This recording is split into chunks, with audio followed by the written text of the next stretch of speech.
Sampurasun Barai Cakra. Sebelum dongengnya dimulai, jangan lupa subscribe, tekan tombol lonceng, terus ditunggu juga nih like dan komen ya.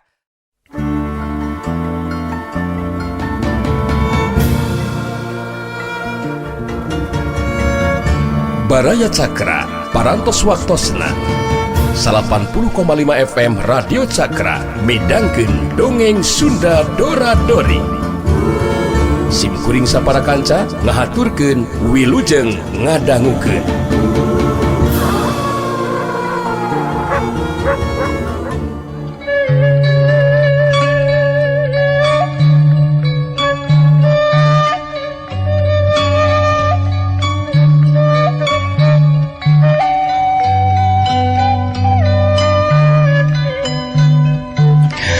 Samana Surya bisa males. Jaja geus ngadaprak deui bari Depok. Sukuna ditejehkeun kana beuheung anu jilawan. Anu antukna Surya daek teu daek kudu ngarandapan ngageblag deui anu ngadua kalian. Tapi bener-bener Surya teh kacida kuatna.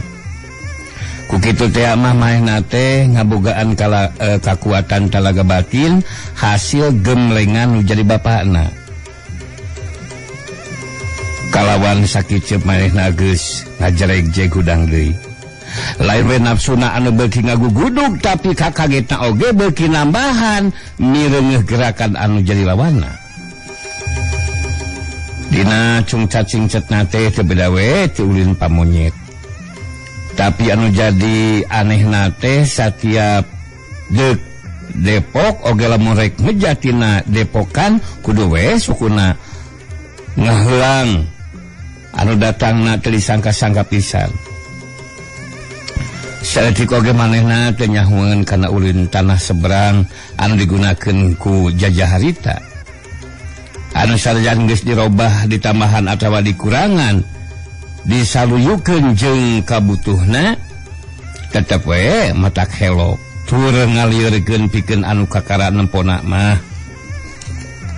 Kalawan teu ngomong di lantaran ayeuna mah Surya teh ngarasakeun yen tetela anu je musuhna teh lain heureuyaneun sakilat manehna nyamarkeun ulin padinggang dina jurus ku guru gunung saukur gerak tipu pikeun mancing nu jadi lawan. Lantaran kumanehna geus kaijir kumaha carana pikeun ngimbangan gerakan lawan anu memang dianggap aneh tapi matak ngabayakeun. Ari Jaja anu memang teu ngarti kana gerakan nuju lawanna dina gerakan mancing maung di jero guha. Sakilat manehna ngaragrageun awakna kagigir bari nyamerkeun dampal sogu katuhuna rek ngahanca iga burung. Tumerapna ka Surya anu memang geus bisa ngira-ngira ti samemehna. Moal teu kitu gerakan nuju lawanna teh ngagentak mehna ngawangun gerakan buaya ngangsar leungeun katuhuna ngapabuk kana sirah sedengkeun leungeun kencana mapagtur kenca musuh anu keur tepak deku. Anu pikeun Jaja mah teu budu matak ngaranjug oge. Teu sangka nu jilawan teh ngayakeun hiji gerakan anu sama sakali teu dipalitungkeun ti samemehna. Atuh sakalieu mah kapaksa we Jaja teh kudu ngawayahnakeun maneh jadi bulan-bulanan anu jadi musuhna. Rek kenjat geus tayadang kapisan ti ngabalieurkeun sirahna. Tapi teu burung panimpug musuhna ngagejret kana tak-takna. Sedengkeun tuurna mah lapur teu bisa disalametkeun. Anu antukna manehna ngajongkeng tak-takna asa semplak sarta tuur karasana asa potong anu nyerina geus lain caturkeuneun. Tapi Jaja anu memang boga daya tahan anu lumayan oge Jaja miharja teh. Manehna maksakeun ngajeleg-jeg nangtung. Ngan orokaya turna salajan teu tatu ngadadak buka keng bareuh anu antukna manehna ngarampeol. Sukuna teu bisa dipake nangtung. Anu hal ieu teh lain deui ngadatangkeun kabungah anu pohara pikeun Surya mah sakilat nyamerkeun dampal sukuna nu dijojo gado lawan anu teu merapna ka Jaja mah ngan saukur bisa ngadengdekeun sirahna salajan kitu tetep eta bisa disinglar deui dampal suku musuhna ngacedak kana sirahna. Ari cedak ari cungka we Jaja ngajoprak disusul deui ku tajongan kana carehamna anu antukna Jaja ngajengkang bari teh eling. Ari gubrag deui nang karak manehna ngalempreh teu usik malik rupana wae kapaehan. Rupana wae Surya tacan ngarasa puas. Sakitu musuhna geus ngajoprak teh teu balakaya. Suku katuhuna geus ngajungkung rek dipake ngajejak beungeut anu jelawan tapi teu daek lantaran kagareuwahkeun ku kociak dengekna Nyi Edah anu kita tadi oge teu jauh nyaksian bebeureuhna anu keur padungdung begaran pati sasat ngabelaan manehna anu matak barang beungeut bebeureuhna rek dijejek teh manehna ngoceak lantaran geus kajudi kumaha pitemaheunana ulah-ulah Jaja teh nyawana teu bisa katulungan deui. Reet Surya ka Nyi Edah bet asa dibejaan blenyeh mahena seuri bari kajlong-kajlong murukan Nyi Mojang anu keur hareugeun. Nyi Edah barang mireungeuh dirina ayeuna mah anu dijadikeun sasaran teu ngalobakeun omong rigat baehna Malik anu saterusna ngagegeg melekeng lumpat ka lebak. Puguh melangna mah nataku ninggalkeun Jaja anu sasatna cacan karuhan kumaha nasibna. Tapi ari kudu nyebakeun maneh ka euwah-euwah mah keheulaanan. Ku jaman kiwari mah no way. Anu matak mahena terus balik cicil ka lebak tempatna lompatna cibabaranting samping kewer anu meulit dina awakna geus ulawiran morosot kan untungna teh auratna mah henteu nepi ka umbar lantaran manehna tara leupas mamake calana pangsi. Surya ngagorowok bari ngudag tapi Nyi Edah saceuk oge teu nemalan. Karo-karo nyebakeun maneh upamana seuk ngagugut. Teh lompatna kalah kabeuki ti babaranting. Tapi nya kitu satalik-talikna oge lompat awewe, lila-lila mah teu burung ka udag oge. Karawak we ditangkep ku Surya ti tukang. Gurinya mata hayang leupas tapi Surya teu mere omer. Rangkulanana kalah beuki di pageuhan. Teu nulih ka Nyi Edah anu tetep tetarejo. Rigidi gue dipanggul eta Nyi Edah. Reet kasaung di jero kebon kabeneran kosong. Teu mikir panjang mahna terus mengkol kasaung. Kabeneran teh teu katempo aya jelema anu lampreng sakitu Nyi Edah gogorowokan teh minta tulung. Saurang oge taya anu nyampeurkeun. Kalemur masih keneh anggang. Komo lemur Nyi Edah geus jauh kaliwatan. Sadatangna ka saung gubrag we Nyi Edah digubrageun. Ngagentak manehna ngaguringnya rek lumpat. Tapi Surya nu kayan dina ayeuna geus kaentrepan ku setan 40. Bari cengal-cengil teu beda we ti nyengil kuda satapalona buburengan kawas heulang ruyuk. Saeutik oge teu mere pisan kasempetan pikeun ngejat. Sakali ngarontok Nyi Edah geus teu bisa walakaya deui. Iwal ti gogorowokan minta tulung. Tapi boro-boro aya nu ngadenge, eukeur mah jauh ka lembur. Turug-turug sorana oge geus les-lesan. Iwati ayeuna mah manehna jumerit kanu Maha Kawasa. Ngabarengan inghakna sarta juuhna Cipanon anu terus-terusan marabai masihan sapasang panonna.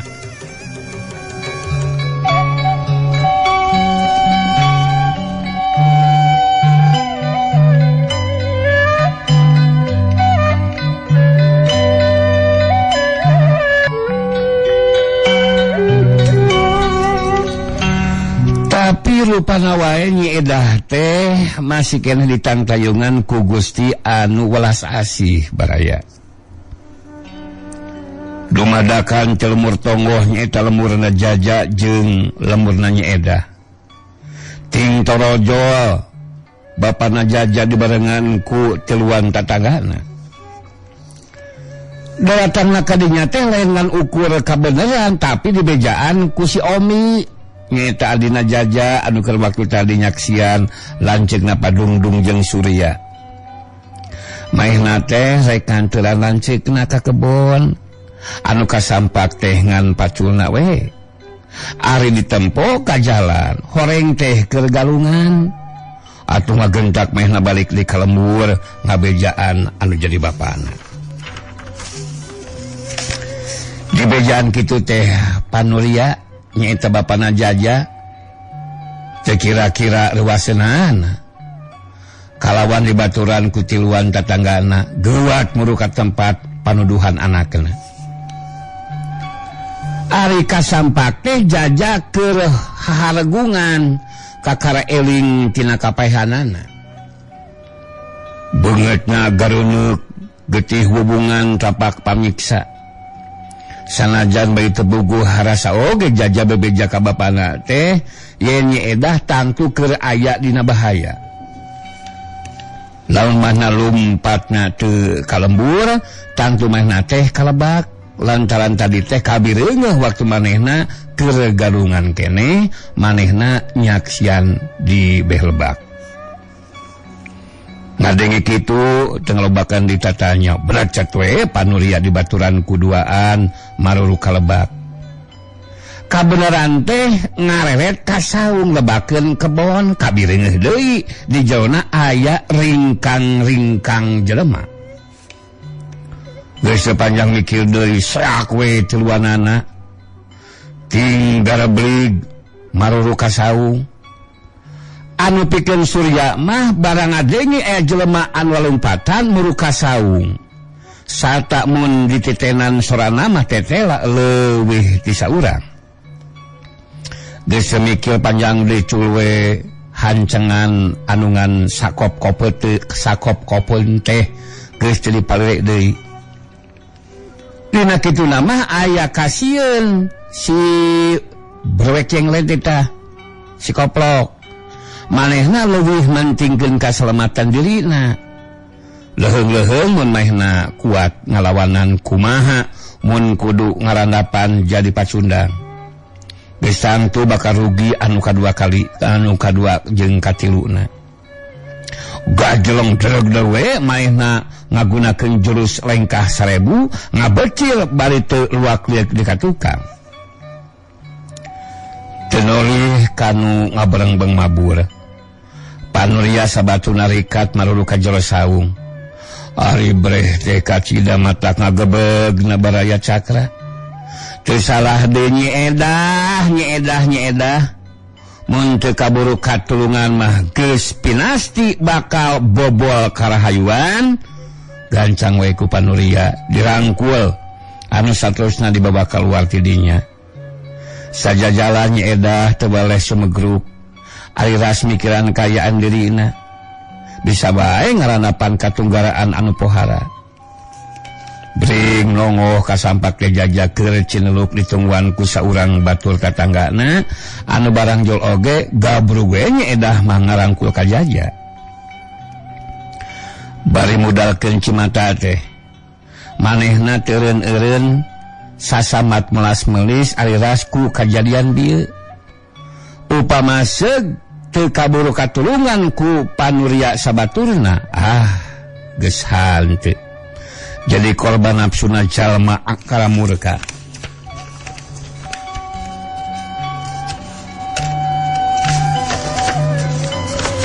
Geus Nyai keun bae daina mah geus salamat. Untung kaburu katulungan keneh. Hayu nama urang ka lembur Nyai. Panuria ngajak balik. Geus kitu mah bring we sararea nonggoh ari tidinya. Jaja kapaksa dipapah kuduaan lantaran suku kencana teu bisa dilengkahkeun. Tuurna bareuh manibu kakeng ngan hadena bae tulang nama tina naon lamun seug potong matak tanpa daksa. Cag kumaha nasibna jaja pamirsa engke urang racengkeun deui pokona mah geber bray.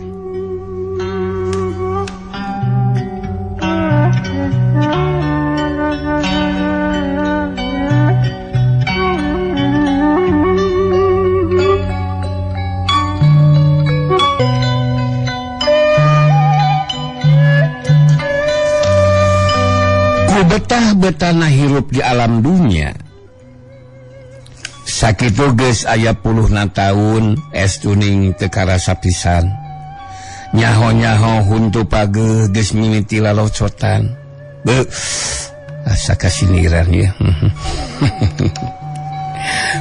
Buuk hideung jadi bodas kulit peungkeur jadi peot geus puguh panon awas mah jadi lamur kurang deuleu ceuli deui pipileun jadi kurang lenge sarta pipikiran oge sok jadi sulang seling lir anu teu eling popohoan teu kaopan jeung babarian pikun tea meureun nya pingaranana teh baraya sagala-galana balik deui ka was budak. Hal ieu ngebrehkeun yen barang anyar mah taya anu langgeng bakal kena ku ruksak. Kaayaan alam dunya oge anu gumelarna geus tibeh ditu malah geus leuwih ti heula gumelarna tibatan manusia anu munggaran nyaeta Nabi Adam jeung Babu Hawa.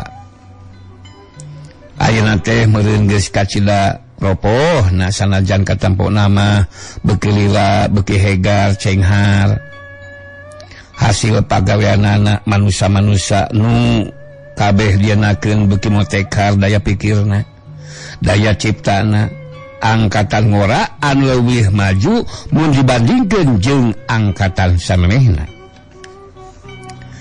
Tapi ngan ukur bisa ngahias luarna wungkul da jero-jero mah tetep we geus ripuh ku ayeuna terus ributan boh di darat boh di lautan eta teh naon tangtuna mah rupa panyakit-panyakit dunia anu memang geus kacida kolotna anu boa moal bisa diubaran deui lantaran geus kacida ropohna ieu anu akhirna mah pinasti satiap barang anyar kudu kena kuruksak jeung kahancuran geus moal bisa dibantah deui puguh geus natrat dina rukun iman saperti kayaan di lembur Cicapar anu keur sababaraha taun ka tukang mah pangeusina beunang disebutkeun teu sabaraha imah-imahna beunang diitung dipaparah tapi ayeuna mah geus kacida gegekna lahan-lahan anu tadina di kebonan ayeuna jadi salin jinis geus loba anu kacawol trugdeg di jarieun imah pangeusina beuki gegek lain katambahan ti sejen lemur tapi pangeusi asli beuki lila beuki nambahan berdak ti dewasa anu geus dewasa jadi ngolotan mimiti buukna curcel bari jehuis anu geus kolot maju kana tokroh-tokroh ropoh anu akhirna cinggeuleung tarumpak pasaran ditaranggung ku anak incuna palinah tempat jadi pangeusi kuburan anu beuki lila beuki pinuh ting pun cukup mangrupa pangjaratan dicirian ku tetenger tapi anu ninggalkeun teu saimbang jeung anu daratang gumelar anyar eta we geura anu geus aya di kieu mah ngan sababar urang di antarana nyaeta Mang Salhapi Pak Ehon jeung Mbah Sura anu kabilang baralikna ka alam kalanggengan teh geus tokroh-tokrohna aker tapi ari tambahna teh serikna diunggal suhunan brul-brol manusia-manusia anyar nambah gegekna pangeusi lembur Gumilar oge ayeuna asa geus kasidakolotna. Padahal mun diitung mah umurna tacanincak 50 tahun Gumilar teh. Nganya eta mun keur dina nincak kadewasanana baheula zaman ngalantlah dikontrak Miramari. Sanajan hirupna henteu leupas tina suka duka, tapi maehna beunang disebutkeun teu ngalaman pait getir nu leuwih ti ukuran. Tapi ayeuna sanggeusna boga budak, kasedih, katunggaraan, teh serikna jol-jol datang, marengan nyurungkuina umur anu beuki lila beuki ngorotan. Mimiti ku leungitna wijana si cikal, alatan ditakok indungna ku siwur, nepi ka plengles teu kapanggih deui.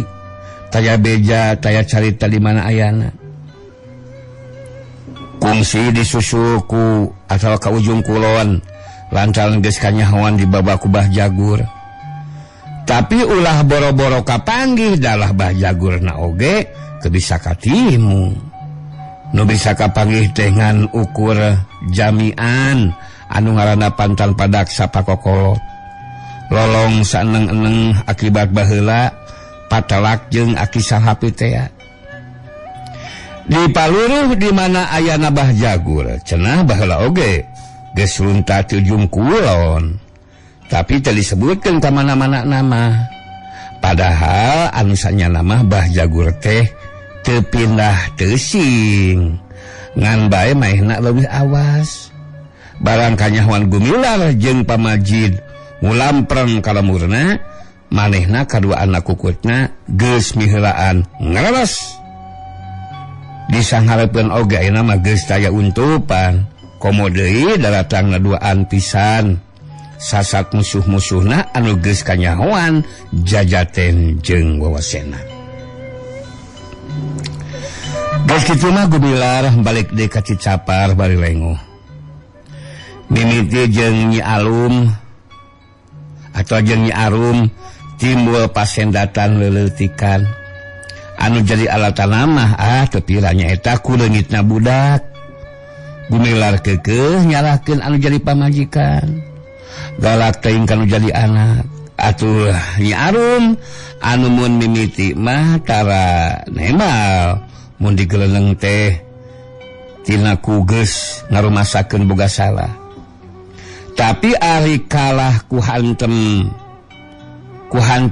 mah teu serikna unggal usik. Hampa pangwawaleh lantaran Gumilar hatena teu daekeun pisan bisa liput. Teu kaop ningali budak lalaki tatanggana sok ngadadak kasuat-suat inget ka si Jalu. Anu katampana ku Nyi Arum mah nu jadi salakina teh beut asa kacida-cida teuing siga nu taya pisan hampurana. Der manehna nemal jadi weh pacental-sental. Anu akhirna jadi mangrupa papasaan nu taya halodo panyadapanana. Unggal usi kudu we durda silih walkeun, tapi da nya kitu di dunya mah aya